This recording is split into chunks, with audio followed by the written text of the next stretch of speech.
신앙생활 하시면서 신앙생활의 최대 위기라 그럴까요? 언제가 신앙생활의 위기라고 여러분 생각을 하시고 그렇게 하나님을 섬기시나요? 지금 겨울입니다만 겨울처럼 내 인생에 추운 계절이 찾아오면 참 신앙생활하는 데 힘들고 어렵고 위기다라고 생각할 수도 있습니다.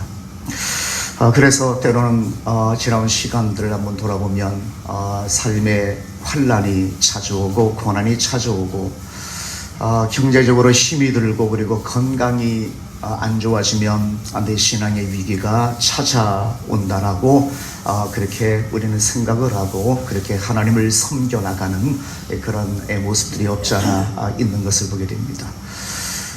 사실 내 삶이 어려우시면 내 삶에 위기가 찾아오면 어떤 경제적으로든지 아니면 건강적으로든지 어떤 어려움이 찾아오면 내 신앙의 위기가 찾아오는 건 분명한데요. 우리가 역사를 통해서 배울 수 있는 것이 내가 살아보진 않았지만 내 앞선 사람들이 살아온 그 과정을 보면 우리가 배울 수 있는 간접적인 그런 경험을 하게 되어지는 그런 결과가 되어지잖아요. 지난 역사를 우리가 기독교 역사를 돌아보면 꼭 그런 것만은 아닌 것 같다는 그런 생각을 해봅니다. 신앙생활의 최대의 위기는 내가 힘들어서도 아니고 내가 병마가 찾아와서도 아니고 내가 경제적으로 어려움이 내게 찾아와서도 아닌 것을 우리가 경험하게 되었습니다. 이런 이야기 있잖아요. 그건 이야기예요. 좀 식상할 수도 있는 그런 이야기인데 한참 예수님의 복음이 막 전파되어지고 그래서 예수 믿는 사람들이 막 늘어나고 하는 어떤 그런 때에 마귀가 부하들을 모아놓고 회의를 냈답니다. 전략 회의를 냈대요. 어떻게 하면 예수님을 못 믿게 할 수 있을까라고 그런 주제를 가지고 이제 마귀가 자기의 부하들을 딱 이렇게 모아놓고 전략 회의를 하게 되어졌답니다. 그랬더니까 어떤 젊은 그 쫄개가 손을 번쩍 들더니 자신만만하게 다 죽여버립시다 라고 그렇게 소리치더래요. 예수님 믿는 사람들, 예수님 믿는 놈들 다 죽여버리면 더 이상 무서워서 안 믿을 겁니다. 내가 가서 다 죽여버리겠습니다 라고 젊은 부하 쫄개가 그렇게 소리를 자신만만하게 탁 들고 소리를 쳤다고 그래. 그랬더니까 마귀가 우리가 다 해봤는데 이놈들이 죽이니까 순교한다고 더 열심히 생명 바쳐서 열심히 믿고 그것은 안 돼 라고 이렇게 얘기를 했대요. 또 다른 쫄개가 한 사람이 아니라 쫄개의 마귀가 손을 들고 따가더니 그러면 예수님 믿으면 다 잡아서 옥에 가둡시다 라고 이렇게 소리치더래요. 그랬더니까 이 마귀가 하는 얘기가 우리가 해봤는데 저놈들 다 옥에 가둬보니까 핍박받았다고 하나님 앞에 더 열심히 기도하고 하나님 앞에 할 독이 성령 충만해서 도저히 안 되더라. 그래서 그 방법도 제대로 되지 않아 라고 그렇게 이야기를 했대요. 그랬더니까 나이 많은 쫄개가 손을 들더니 이렇게 이야기를 하는 거예요. 저는 예수님 믿는 사람들을 찾아가서 기회가 되고 속삭이겠습니다. 교회 열심히 다녀. 봉사도 하고 헌신도 하고 전도도 하고 그렇게 살아. 그런데 내일부터 해.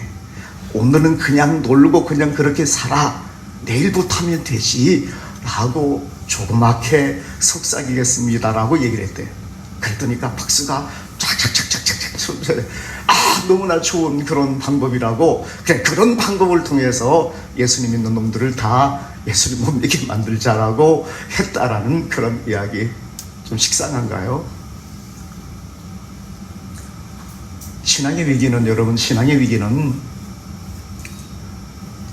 사람을 죽여서도 아니면은 어떤 외부적인 어려운 환경들 아니면은 가난들 병마들 때문에 내가 신앙의 위기를 맞는 것이 아니라 내 마음속에 하나님에 대한 열정이 식어지고 감격이 사라지게 되어지면 그것이 신앙의 위기입니다.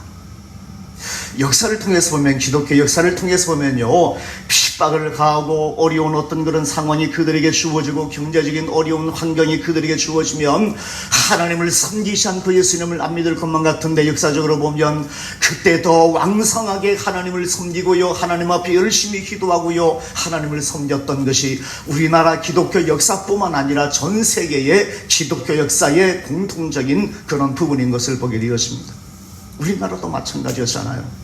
힘든 시간들, 어려운 시간들, 경제적으로 힘든 그런 시간들을 보내오면서 얼마나 하나님을 잘 섬기고요, 얼마나 하나님 앞에 열심을 섬기고요, 마음속에 뜨거움을 가지고 하나님을 찬송하고 그렇게 주님을 섬겼던 것이 우리 한국교회에 멀지 않습니다. 한 30년, 40년 전 그때에 하나님을 섬겼던, 우리보다 먼저 아니면 여러분 나이대에 그렇게 섬겼던 그런 신앙인들이었습니다.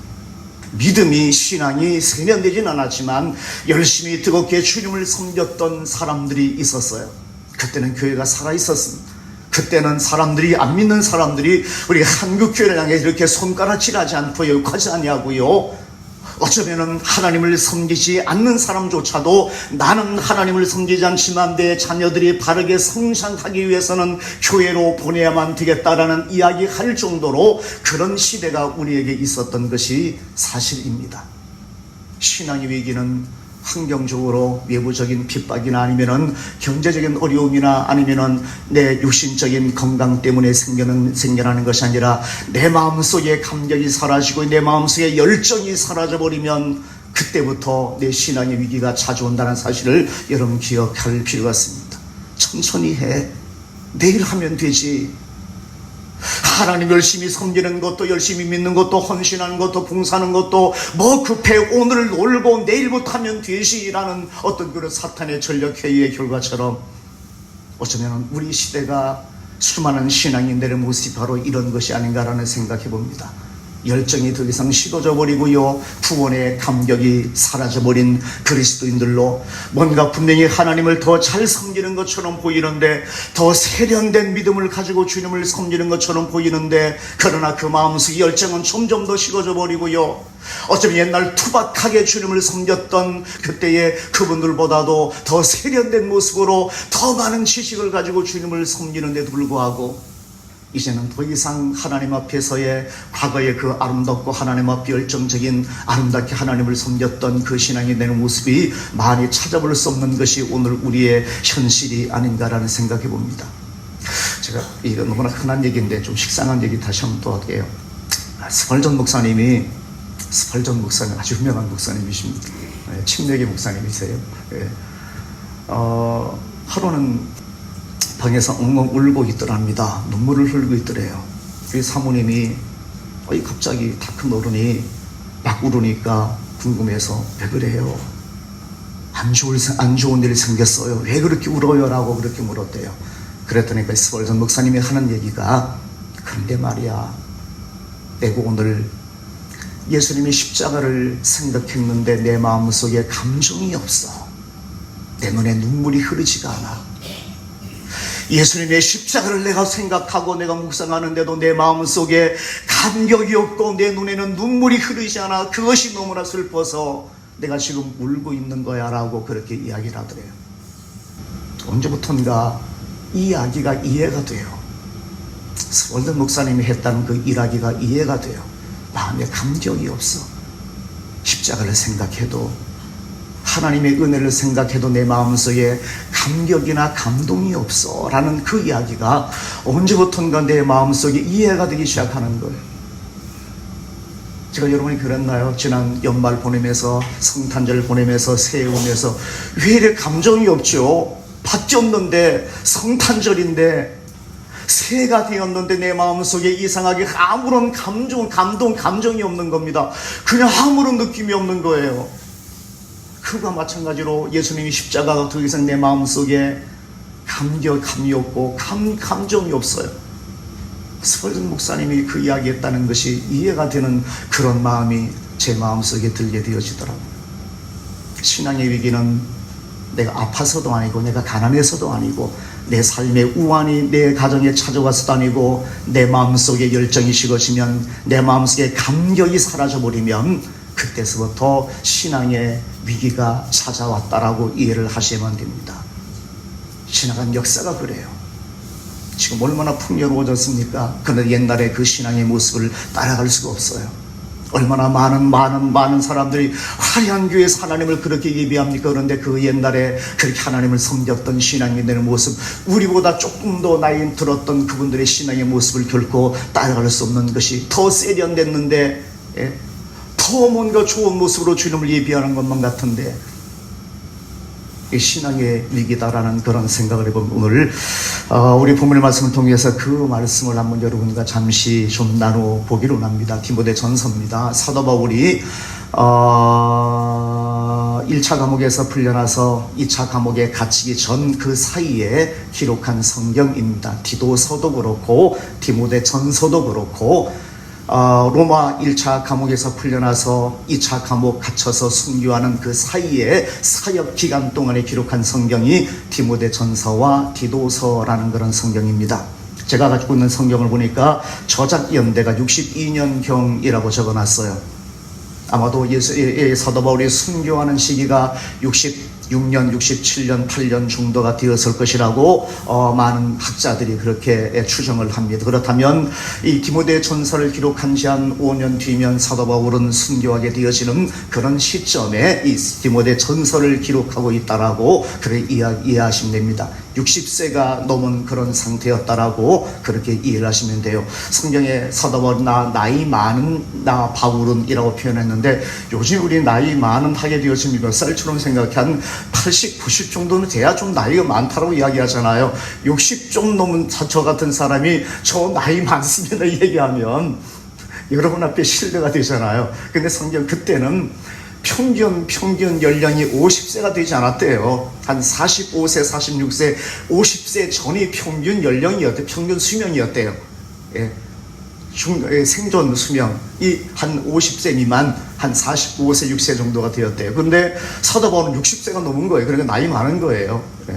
그때에 기록한 성경이 디모데 전서다라고 그렇게 이해를 하시면 되고요. 자, 우리 본문 말씀 보시게 되어지면 사도 바울이 디모데 전서를 기록하면서 나이 많은 그런 상태에서 이제 5년 정도만 지나면 자신의 생명이 끊어질 그런 시점에서 어쩌면은 직감할 겁니다. 점점 더 핍박은 점점 더 가열차게 자기에게 다가오게 되어지고요. 자기 주변에 있던 함께 주님을 섬겼던 사람들은 한 사람 두 사람 다 자기를 버리고 떠나가 버리고요. 어쩌면은 외로운 마지막 싸움을 하고 있었던 사도 바울에게 내 시간이 점점 더 다가오고 있구나. 내가 하나님 열심히 섬기고 주님의 일을 하는 어떤 그런 시간도 점점 더 내 앞에 다가오는 순교의 시간이, 죽음의 시간이 점점 더 다가오고 있다는 그런 사실을 몸소 직감한 그런 시점에 디모데 전서를 기록하면서 이렇게 말합니다. 15절 말씀 보시면 이렇게 말해요. 믿보다 모든 사람들이 받을 만한 이 말이요, 그리스도 예수께서 죄인을 구원하시려고 세상에 임하셨도다. 죄인 중에 내가 괴수다라고 그렇게 소리치고 있는 말씀이 15절 말씀에 있어요. 과거를 생각하면서 내가 처음 하나님을 만나고 예수님을 만나서 예수님의 귀한 일꾼이 되어서 하나님 앞에 열심히 주님을 섬겨왔던 그런 시간들을 돌아보면서 내가 전에는 비방자요, 박해자요, 폭행자였다라고 그렇게 이야기를 하면서 내가 전에 예수님을 만나기 전에는 그러한 삶을 살아왔었던 사람인데, 어느 한순간 내가 예수님을 만나고요, 예수님 때문에 내가 하나님의 자녀가 되어지고요, 내 모습을 생각해 보니까 나는 죄인 중에 괴수인 나, 하나님 앞에서 아무런 희망이 없었던 나, 그런데 예수님께서 나를 하나님의 귀한 자녀 삼아 주시기 위해서 십자가에 달려 죽으시고 나를 만나 주셨다는 그 사실 앞에서 마음속에 감동이 생겨서 하나님 앞에 평생 동안 예수님의 복음을 위해서 삶을 살아오는 그러한 사람이 바로 사도 바울이었습니다. 하나님 앞에서 또한 주님의 복음을 전하기 위해서 자신의 생명까지 내어놓으며 그렇게 힘써 주님을 섬겼던 사람이었습니다. 위험한 시간들이 엄청나게 많이 있었고요, 험한 시간들을 많이 보내면서 하나님의 거룩한 말씀 그리고 주님의 복음을 위해서 그렇게 삶을 살았던 그런 사람이었습니다. 나 같은 사람이 하나님의 자녀가 되어진 것은 예수님의 복음을 위해서 평생 이 복음을 전하라고 하나님께서 예수님을 통해서 귀한 은혜를 주셨다라는 있다라는 그 사실의 고백 때문에 하나님 앞에 평생 그렇게 삶을 살았습니다. 나 같은 사람이 하나님의 자녀가 되어지고, 나 같은 사람이 하나님의 은혜를 입게 되어지고, 나 같은 사람이 천국 백성이 되어졌다는 이 엄청난 사실 앞에서 나 같은 사람도 그런 은혜를 입었다라면 내 뒤에 하나님을 섬기지 않고 예수를 믿지 않는 사람들에게 나 같은 사람도 하나님의 자녀가 되어졌다는 사실을 본으로 그들에게 보여주기 위해서 나를 하나님의 자녀 삼아 주셨다는 사실 앞에서 평생 그 복음을 전하기 위해서 자신의 생명을 내놓았던 사람이 사도 바울이었습니다. 그리고 오늘 디모데전서에서 이제는 몇 년 있으면 자신의 생명이 사라지게 되어질 그런 시점에서 다시금 그때를 기억하고 하나님 앞에 자신의 모습을 돌아보면서 나는 하나님 앞에 비방자요, 박해자요, 폭행자였다라고 이야기를 합니다. 그런데 내 같은 사람이 하나님의 긍휼을 덧입은 것은 내 뒤에 예수님을 믿는 사람들에게 본이 되게 하기 위해서 우리 하나님께서 예수님을 통해서 나를 하나님의 자녀 삼아 주셨다라고 그런 고백을 16절에서 하고 있어요. 그리고 17절 말씀에서는 그 마음속에 너무나 커다란 감격이 생겨나서 이렇게 하나님 앞에 감사의 기도와 하나님 앞에 감사의 찬양을 드리고 있는 겁니다. 영원하신 왕, 썩지 아니하고 보이지 아니하고 홀로 하나이신 하나님께 존귀와 영광이 영원 무궁하도록 있을지어다라고 하나님을 찬송하고 우리 주님을 찬송하는 감격적인 말씀이 17절 말씀 속에 기록이 되어지고 있어요. 여러분 생각해 보시면 사도 바울이 마냥 좋은 시간만은 있었던 것은 아니잖아요. 성경 읽어보시면 어떤 그리스도인보다도 험한 그런 삶을 살았던 것이 사도 바울이었습니다. 죽을 고생도 수없이 넘겼던 사람이었습니다. 엄청나게 많은 배도 맞았던 사람이고 감옥에도 갇히며 그렇게 주님을 섬겼던 그런 사람이었습니다. 그 나이 많아서 자신의 삶을 돌아보면서 하나님의 은혜가 너무나 크기 때문에 하나님 앞에 그 은혜에 대한 감사하면서 17절에서 너무나 마음속에 감격이 그리고 감동이 넘쳐나서 하나님을 찬송하고 하나님 앞에 영광 돌리고 있는 겁니다. 하나님께 존귀와 영광이 영원 무궁하도록 있을지어다라고 우리 하나님을 감격 속에 감동의 마음을 가지고 주님 앞 영광 돌리는 말씀이 17절 말씀 속에 있었어요. 사도 바울이라고 힘든 시간들, 어려운 시간들을 보내면서 마음속에 흔들림이 없겠어요? 얼마나 힘든 그런 시간들이 많이 있었겠어요. 주변에 있던 사람들이 다 떠나가 버리고 자기를 다 버렸다라고 그렇게 이야기를 하는 거 보면 힘들었다는 그런 얘기가 아니겠어요? 힘있게 주님의 복음을 전할 때는 주변에 수많은 사람들이 있었는데 근데 점점 더 나이가 들어지고요, 핍박이 넘쳐나게 되어지고요, 점점 더 안 좋은 상황이 자기에게 찾아오게 되어지니까 사람들이 자기를 버리고 다 떠나가 버리는 그런 현실 속에서 사람들이 다 나를 버리고 떠났다라고 성경 속에 기록할 정도면 마음속에 얼마나 힘이 들었으면, 얼마나 실망이 들었고요, 얼마나 마음속에 상처가 되었으면 그런 이야기를 성경 속에 기록해 놨겠어요. 사도 바울도 인간이었다는 얘기입니다. 힘들었다는 얘기, 외로웠다는 얘기, 섭섭했다는 얘기입니다. 내 환경이, 내 실정이 너무나 어렵고 힘들고 내 마음이 너무나 외로웠다는 그런 이야기를 그런 식으로 성경 속에 적어 놓은 것이 아니었겠어요? 사람들이 사도 바울도 사람인데 그런 마음 갖는 것이 너무나 당연하잖아요. 사랑했던 사람들이 하나둘 다 떠나가 버리는 그런 상황에서 서게 되어지면 외로움도 마음속에 찾아왔을 것이고요, 그렇게 많은 사람들이 있었는데 이제는 나를 찾아와 주는 사람이 아무도 없는 이런 현실 앞에서 얼마나 인간적으로 외로운 그런 마음이 많이 있었겠는가라는 그런 생각을 한번 해봅니다. 그럼에도 불구하고 오늘 디모데후서도 마찬가지입니다만 읽어보시면 주님에 대한 그 사랑과 주님의 은혜에 대한 그 감격의 마음이 사라지진 않았어요. 나이가 많이 들었는데도 예수님을 믿은 시간이 수십 년이 지나고 자기는 이제 나이 많아서 죽어야 되는 그런 시점에 도달했는데 불구하고 여전히 하나님께 대한 그 감격과 주님의 그 은혜에 대한 감사함이 마음속에 폭포수처럼 넘쳐나고 있는 그런 모습을 우리 성경을 통해서 발견하게 되었습니다. 좀 전에 말씀드렸지만 어려움 없었겠어요? 사도 바울이 마냥 좋은 일만 있었겠어요? 시험거리가 없었겠어요? 섭섭한 일 없겠어요? 외로운 시간들 없었겠어요? 그런데 그런 많은 시간들이 있었음에도 불구하고 사도 바울은 여전히 나이가 들었는데도 주님의 모습을 생각하면서 은혜에 대한 감격 속에서 주님을 찬송하고 있는 겁니다.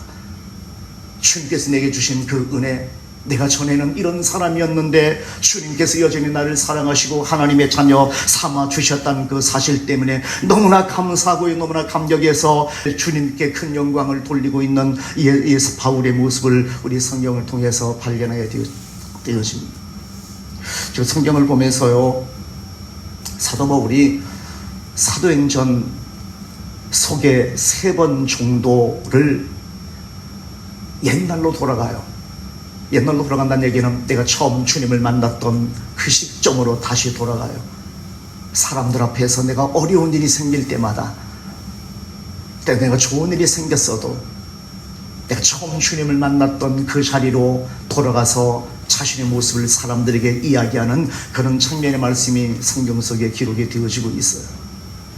신앙생활 하시면서 여러분 어떤지 모르지만 전 솔직히 제가 말씀드렸잖아요. 십자가를 생각해도 마음에 감격이 별로 없어 라고 이야기했던 스펄전 목사님의 그 마음이 100번 전 이해가 돼요. 오히려 내가 젊었을 때는 열심히 하나님 앞에 그런 감정을 가지고 감격하며 하나님 앞에 은혜에 대한 찬송을 하며 그렇게 지냈었는데, 내가 시간이 지나고 나이가 들면서요, 왜 이렇게 하나님 앞에서 이 감정이 점점 더 무뎌가고 있는지. 그런데 사도 바울은 성경을 통해서 보게 되었으면 그 여전히 나이가 들었는데도 그 감격을 가지고 살 수 있었던 비결 하나를 여러분이 말씀드리고 싶은 것이 오늘 제가 이 보물 말씀을 선택한 건데요. 처음 자리로 간간히 돌아가요. 내가 처음 주님을 만났던 그 시간으로. 사도행전 22장 26장 보시게 되어지면 생명의 위협을 받게 되어지는 그런 상황이 있어요. 사도 바울이 3차 전도 여행을 마치고 예루살렘에 방문했는데 체포를 당하고 그 결과 때문에 로마로 압송돼서 감옥에 갇히게 되어지는 그런 사건이 발생하는 그런 사건에 22장과 26장 보시게 되어지면 생명 위협을 받는 그런 상황이에요. 수없이 맞아요. 체포되고 잡혀서 수없이 맞아요. 죽일 정도로 맞아요. 겨우 살아났어요. 그런데 그 상황 속에서 사람들에게 외치고 있는 사도 바울의 그 이야기 중에서 옛날에 그 이야기를 다시 꺼내고 있는 겁니다. 내가 옛날에는 이런 사람이 잘못된 사람이었습니다. 예수 믿는 사람들을 잡아서 옥에 가두는 것을 업으로 삼을 정도로 내가 그렇게 잘못된 그런 사람이었습니다. 그런데 주님께서 다메섹 도성에서 나를 만나 주셨습니다. 거기에서 하나님께서 나에게 커다란 은혜를 주셨습니다. 그리고 그 시간부터 내가 하나님의 예수님의 종이 되었습니다라고 이야기를 합니다. 힘든 시간들, 어려운 시간, 생명의 위협이 내게 찾아오는 그 시간에 처음 자리로 다시 돌아가 사람들에게 자기 자신의 모습을 그들에게 이야기해요. 신앙생활 하시면서 감격이 사라지나요? 예수님에 대한 이야기라도, 하나님에 대한 이야기라도, 주님의 은혜에 대한 말씀을 내가 들어도 읽어도 마음속에 감정이, 그리고 감동이 사라지나요? 사도 바울처럼 내가 주님을 만났던 처음 자리로 한번 돌아가 보시면 어떨까요? 제가 처음 주님을 만났던 그 시간에 주님께서 내게 찾아오셔서 내가 하나님의 자녀가 되어졌다라는 그 처음 자리로 내가 돌아가 볼 수 있다면 내 마음속에 감동이 사라지고요, 감정이 점점 메말라지고요, 하나님의 은혜를 생각해도 더 이상 내 마음속에 울렁거림이 존재하지 않고요, 아무런 느낌이 없는 그런 사람이 지금 되어서 내가 지금 서 있는 사람이라면, 하나님께서 예수님을 통해서 내게 베풀어 주신 그 사랑을 내가 처음 경험했던 그 시간으로 한번 돌아가 보시면 좀 마음속에 좀 새로워지지 않을까요? 사도 바울은 사도행전에서 3번, 그리고 서신서에서 3번 자신의 옛날 과거로 돌아가서 그 이야기를 해요. 사람들에게.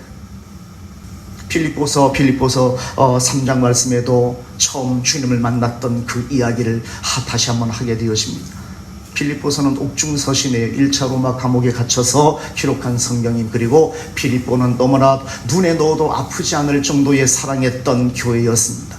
제가 말씀드렸나요? 성경 읽어보시면서 개인적인 서신이기도 하지만 그 내용 중에서 너무나 사도 바울의 따뜻한 마음이 항상 많이 담겨있는 것이 빌립보서입니다. 빌립보서는 로마 감옥에 갇혀서 쓴 서신임에도 불구하고 빌립보서는 제목 그 별명이 기쁨의 서신이에요. 마음속에 기쁨이 넘쳐난, 너무나 사랑했던 교회, 너무나 애정이 많았던 그런 교회, 그 사랑했던 교회, 빌립보 교회에게 편지를 쓰면서 자기의 그 이야기를 다시 한번 하게 되어서 내가 주님을 만나기 전에는 내가 이런 사람이었다. 흠이 없는 그런 사람이었지만 그러나 주님께서 나를 찾아오시고 내가 새 사람 되어서 내가 옛날 누리고 살았던 그 모든 것들은 내 인생에 있어서 배설물에 지나지 않는 그런 것들이다. 내가 주님을 만나고 주님을 발견한 것이 내 인생의 최고의 가치다라고 이야기하면서 그 옛날의 이야기를 그 사랑했던 빌립보 교회 교인들에게 그들에게 다시 전해주고 있는 말씀이 기록되어지고 있어요. 혼자 어쩌면은 로마 감옥에서 점점 더 사람이 줄어들고 있는, 찾아오는 사람도 점점 뜸해지고 있는 그런 시점인데도 사랑하는 교회 빌립보 교회에 편지를 하면서 자신의 마음을 이야기하면서 처음 주님의 은혜를 받았던 그 시간으로 돌아가서 그들에게 다시금 이야기를 해요. 어쩌면 그 이야기를 하면서 마음속에 사도 바울의 마음속에 어떤 마음이 들었겠어요. 어쩌면은 그 로마 감옥에서 찾아오는 사람이 점점 들고 때로는 힘이 빠지고 맥이 빠지는 그런 상황이었는데 처음 내가 주님을 만났던 그 이야기를 필립보 교회 교인들에게 편지를 쓰면서 그 적으면서 마음속에 그 옛날 생각이 나지 않았겠어요? 어쩌면 내가 지금은 실망스럽고 어쩌면 지금 내가 어려운 지경에 처해 있어서 내가 하나님을 섬기는 내 한계에 도달한 그런 시점이기는 하지만 그 옛날 처음 주님이 나를 찾아오셔서 내게 은혜 주셨던 그 이야기를 쓰고 있는 그 시간 동안에 마음속에 얼마나 마음속에 뜨거운 감정이 생겨났었겠어요. 주님께서 나를 이렇게 사랑하시고 그때 나를 이렇게 찾아오셨구나. 내가 전에는 인간적으로 내가 대단히 내놓을 만한 것이 많이 있었던 그런 사람이지만 그러나 주님이 내게 찾아오셔서 내게 은혜를 베푸시고 내가 하나님의 자녀가 되어진 그 시점에서 내가 옛날 지녔던 그 모든 것들은 쓰레기에 지나지 않는 배설물에 지나지 않는 것에 지나지 않는 것이었구나. 내가 지금 전하고 있는 예수 그리스도가 내 인생의 최고의 가치라는 그 신앙의 다짐을 다시 한번 하면서 그 빌립보서를 그 빌립보 교회 교인들이 쓰고 있지 않았겠어요? 마음속에 좀 식상한 마음이 들면 이 교회 가는 것도 재미도 없고 교회 다니는 것도 신도 안 나고 옛날처럼 마음속에 감정도 없고 십자가를 생각해도 하나님의 은혜를 생각해도 마음속에 이런저런 흥분도 생겨나지도 않고 이게 뭐야 라고 그렇게 생각하시는 분이 계시다면 한번 생각해 보십시오. 처음 내가 주님을 만나고 하나님 앞에 감사했던 시간들, 그냥 교회 와서 찬송을 불러도 그냥 좋았던 그런 시간들, 교회 나오는 시간이 어떤 시간보다 좋았던 그런 시간들, 나에게도 그런 시간이 있었다라는, 그렇게 주님을 섬겼던 그런 때가 있었잖아요. 그렇게 하나님을 믿었던, 예수를 믿었던 그런 때가 있었어요. 한번 떠올려 보시면 내게 그런 때가 있었지. 하나님의 사랑이 너무나 엄청나서, 우리 예수님의 사랑이 너무나 커서 내가 그렇게 주님을 섬겼던 그런 때가 있었어 라고 한번 돌아가 보십시오. 내 마음속에 감정이 사라져버리고 내 눈에 눈물이 사라져버리는, 하나님을 아무리 예배해도, 성경을 아무리 읽어도, 성경에 대한 이야기를 아무리 내가 들어도, 예수님의 십자가에 대한 고난을 아무리 내가 들어도 내 마음속에 눈물이 흐르지 않으면 그때 한번 돌아가서 내게도 그렇게 그런 시간이 있었구나 라는 그런 생각 한번 해보시면, 사도 바울은 성경 속에서만 적어도 6번이나 자기의 처음 주님을 만났던 그 시간으로 돌아가서 그 이야기를 하고 있어요. 오늘 본문에도 마찬가지잖아요. 디모데전서 죽음을 앞둔 5년 전이라고 말씀드렸는데, 내가 전에는 비방자요 박해자요 폭행자였으나 도리어 긍휼을 입은 것은 내가 믿지 않을 때에 알지 못하고 행했던 그런 사람이다. 내가 죄인 중에 개수였던 그런 사람이었다라고 자신을 구원해준 주님의 은혜를 다시금 그때로 돌아가서 하나님 앞에 그렇게 고백하며 지금 이 디모데 전서를 기록하고 있는 것을 보게 됩니다. 내 생명이 점점 더 소진이 되어지고 얼마 남지 않은 그런 시점에서 사도 바울은 자신의 모습을 돌아보면서 처음 주님이 나를 찾아왔던 그때의 내 모습에 대해서 다시 한번 돌아보고 있는 겁니다. 나는 비방자였고 폭행자였고 그리고 박해자의 삶을 살았던 사람이었는데, 예수님 믿는 사람을 옥에 가두는 것을 내 인생의 최고의 가치로 알고 그렇게 주님을, 하나님을 섬겼던 그런 사람인데, 근데 어느 순간 주님이 나를 찾으셔서 나를 하나님의 자녀 삼아 주셨다. 그리고 나는 그때부터 하나님의 은혜가 너무나 커서 주님을 위해서 삶을 살아가는 그런 사람이 되어졌다. 나 같은 사람도 구원해 주셨던 하나님의 그 은혜 때문에 그렇게 평생 삶을 살았다라고 그 옛날 일을 다시금 떠올리면서 하나님 앞에 또한 디모데에게 이런 편지를 쓰고 있는 겁니다. 그래서 너무나 커다란 마음속에 감격이 생겨나서 17절 말씀에 이렇게 찬송하는 것이잖아. 영원하신 왕 곧 썩지 아니하고 보이지 아니하고 홀로 하나이신 하나님께 존귀와 영광이 영원 무궁하도록 있을지어다라고 그렇게 감격 속에 17절 찬양을 성령을 부르고 있는 말씀이 17절 말씀의 내용 아니겠습니까? 신앙생활의 최대 위기는 여러분 가난한 것도 아니고요, 병이 찾아온 것도 아니고요, 마음속에 감격이 사라진 것이 최고의 위기입니다. 역사가 그렇고 개인의 삶도 그렇습니다. 내 마음속에 감격이 살아있고요, 감격이 살아있고 열정이 살아있으면 그 사람 하나님 앞에 살아있는 신앙인이 되어줄 수가 있는 겁니다. 그러니까 사라져버리면 내가 살아도 산 것이 아닙니다. 신앙의 최대 위기는 마음속에 감격이 사라져 버리는 것이다라는 것 다시 한번 여러분 기억하시고, 그래서 사도 바울은 내 육신은 점점 더 후패하지만 내 영혼은 내 속사람은 날로 새로워지도다라고 그렇게 고백하고 있었던 사도 바울의 고백 여러분 기억하시잖아요. 이렇게 하나님을 섬겼으면 좋겠습니다. 저도 반성하고 회개하고 하나님 앞에서 왜 이렇게 하나님 앞에서 오랫동안 주님을 섬겨나가는데 왜 이렇게 마음속에서 하나님의 은혜에 대한 감격이 없어 하는 그런 마음이 조금 더 치료가 되어지고요. 그래 여전히 사도 바울처럼 죽음 앞에서도 여전히 새로운 마음을 가지고 주님을 바라볼 수 있는 그런 신앙인이 되어줄 수가 있어야 되지 않을까. 집에 오늘 돌아가셔서 옛날 여러분 주님 섬겼던 그때 내가 뭐 그렇게 좋아서 그렇게 주님을 그렇게 섬겼을까?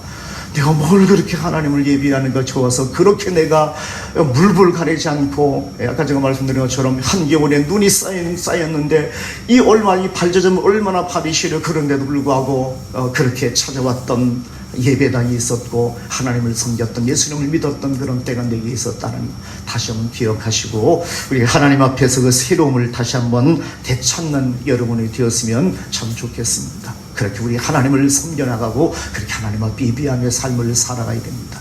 간간히 그러잖아요. 나이 들면 오래 믿으면 다 그래요. 아니에요. 그런 건 아니에요 여러분. 우리 흔히 핑계 하잖아요. 나이가 들으면 내가 젊었을 때도 나 하나님 잘 섬겼는데요, 나 젊었을 때는 내가 열심히 섬겼으면 나이가 들다 보니까 이제는 좀 그렇게 됐어요. 그래서 간간히 어쩔 수 없어요. 당연한 것처럼요. 당연한 것 아니에요 여러분. 당연한 것 아닙니다. 때가 묻은 거예요. 열심히 사라진 거예요. 열정이 사라진 거예요. 감격이 사라지고 감동을 잃어버린 그런 사람이 되어지는 거예요. 나이 들면 다 이래요? 아니에요. 나이면 다 그렇지 않습니다. 사도 바울이 그랬고, 사실 우리 주변에 예수님 믿는 잘 믿는 사람들 그렇지 않습니다. 죽는 순간까지도 하나님 앞에 너무나 예민하게 너무나 하나님 잘 섬기는 사시는 게 너무나 많이 있습니다. 세상 모든 사람이 다 그러면 나 다 그런 줄로 알겠어요. 그는 다 그렇지가 않아요. 때가 묻은 겁니다. 열정이 식어진 겁니다. 하나님 앞에서 감격이 사라진 거예요.